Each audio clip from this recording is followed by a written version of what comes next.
Oi gente, mais uma vez aqui com vocês, né? Espero que todos estejam com saúde. Hoje nós vamos conversar um pouco sobre o poder constituinte derivado de revisão. Então esse é o nosso terceiro vídeo, né, sobre essa série aí de poder constituinte derivado. E nesse vídeo a gente vai falar sobre o poder constituinte de revisão. O poder de revisão é mais simples, né, de ser comentado com vocês, porque é um poder constituinte que já se exauriu, né? Ou seja, ele já foi exercido, não pode ser exercido mais. Mas é importante que a gente veja o que aconteceu, né? Porque obviamente são questões que são detalhadas, que são esmiuçadas aí dentro do contexto da teoria geral do direito constitucional, ou da teoria geral da Constituição, tá certo? Bom, assim como o poder constituinte de reforma, o poder constituinte derivado de revisão tem como objetivo ou como função alterar o texto da Constituição da República.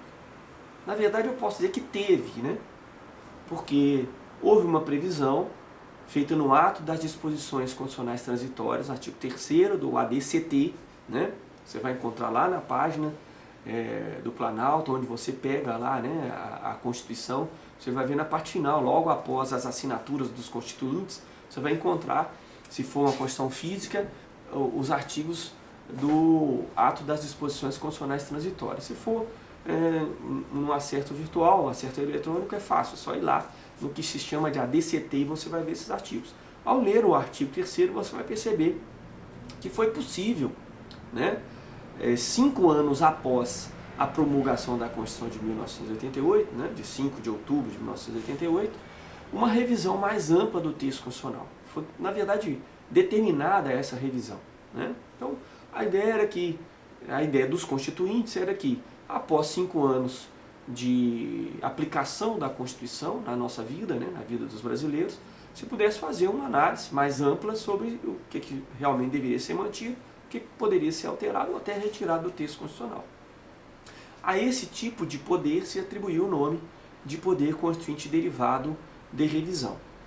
E quais as espécies normativas que resultaram desse poder constituinte aí? As chamadas emendas constitucionais de revisão. Tá? Lembra que assim como qualquer outro poder constituinte derivado, o poder de revisão também sofreu limites. Sofreu limites de ordem temporal, então limitações temporais que não incidem para o poder constituinte derivado reformador, incidiram no poder constituinte derivado de revisão. Lembra que uma limitação temporal é aquela que determina um termo inicial ou um termo final, um prazo inicial, uma data inicial ou final para que se faça exercer um determinado poder.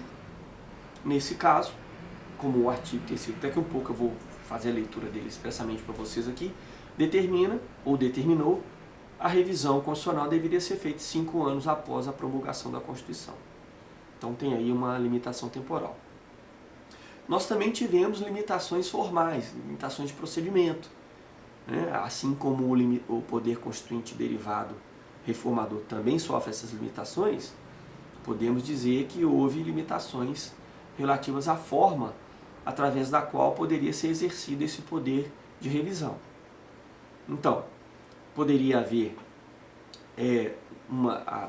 a mudança, né, dos artigos da Constituição em caráter geral, através de propostas feitas no contexto do Congresso Nacional, que iria se reunir, de fato se reuniu em sessão unicameral, votando as proposições feitas de alteração ao texto por maioria absoluta. Então essas regrinhas aí de procedimento configuram o que nós chamamos de limitações formais ao poder derivado de revisão, né? São diferentes, né? Vocês podem consultar o vídeo anterior, são diferentes das limitações formais ao poder constituinte derivado reformador. Cuidado, estou sempre repetindo os nomes para que vocês possam, até um pouco cansativo eu sei, mas para que vocês possam ter esses nomes em mente, se for o caso anotar, fazer alguma anotação ao acompanhar aqui o nosso comentário. Ok? Então cuidado aí que as estratégias, né, as maneiras de exercício dos dois poderes que autorizaram mudanças no texto constitucional são estratégias diferentes. Tá? Não havia previsão expressa, né, de qual seria a iniciativa das propostas de mudança. Então, poderiam ser feitos pelas duas casas do Congresso Nacional, em conjunto ou isoladamente. Tá? Então, essas aí eram as limitações formais ao poder de revisão. Não há menção expressa no texto do ADCT sobre as limitações materiais.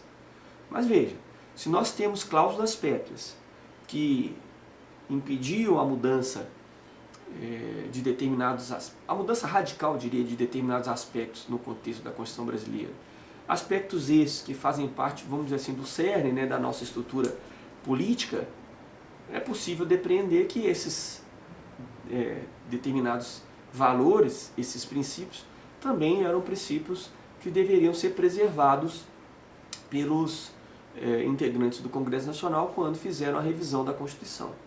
Então é possível afirmar que o poder de revisão também estava sujeito a limitações materiais, a limitações de conteúdo, né, que são as chamadas cláusulas pétreas. Tá? A propósito disso, é importante lembrar que o ADCT também autorizou uma análise sobre, através de plebiscito, na verdade, sobre a nossa forma de governo, tá certo? Forma de governo e o nosso sistema de governo.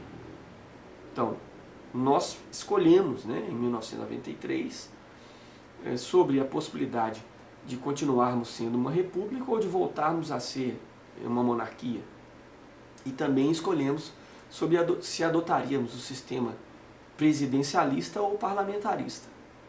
Então houve um esgotamento também dessas oportunidades, né?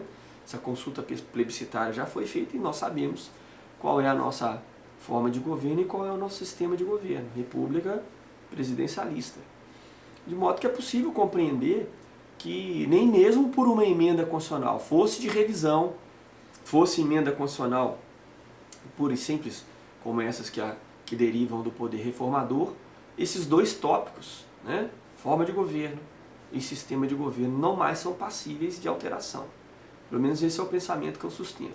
Claro que é possível criar algum tipo de argumento no sentido, olha, mas e se propusesse um novo plebiscito? É uma questão que sempre tem sido posta, pelo menos em relação à adoção no Brasil do parlamentarismo, essa questão está sempre vindo à tona.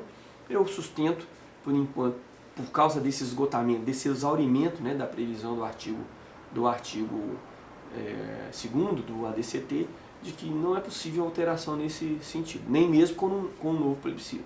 Mas é claro que se for sugerido um plebiscito para tratar desse tema atualmente e ele for levado à tona, essa questão será submetida ao Supremo Tribunal Federal, o Supremo Tribunal Federal poderá manifestar. Né? E evidentemente que se for necessário adotar a forma, o sistema parlamentarista de governo ou outro sistema de governo, né? Por exemplo, semipresidencialismo no Brasil, isso, se realmente for uma vontade popular muito clara, pode ser feito através de uma nova Constituição, através da manifestação do poder constituinte originário, né? De primeiro grau, e não através do derivado. Tá? Queria fechar então a nossa conversa aqui sobre o poder constituinte de revisão falando assim, e vou, para finalizar o vídeo, fazer a leitura do artigo 3º do ADCT. Tá? Então, olha aí, ó. Você pode localizar na sua Constituição. Só um minuto. Artigo 3º do ADCT, está aqui, ó. Eu passando dele aqui. Olha aí, ó. Artigo 3º. A revisão constitucional será realizada após 5 anos, contados da promulgação da Constituição, pelo voto da maioria absoluta dos membros do Congresso Nacional em sessão unicameral. Então é esse artigo aí que resume o que é, ou que foi, né, o poder constituinte derivado de revisão. De novo, uma norma constitucional de eficácia exaurida, né? Eficácia exaurida, já acabou, não é possível fazer isso mais. E ainda aqui para que vocês possam ter um exemplo do que derivou desse dessa manifestação de poder constituinte, né? Quem quiser, vai lá no topo, né? Se estiver usando aí um laptop, vai lá no topo da Constituição, um pouco antes do preâmbulo, você vai ver lá emendas constitucionais de um lado e depois emendas constitucionais de revisão. Clique em cima de emendas constitucionais de revisão, você vai encontrar aí, ó, são 6 emendas de revisão. Todas elas promulgadas em 1994. Né? Aleatoriamente, uma aqui, né?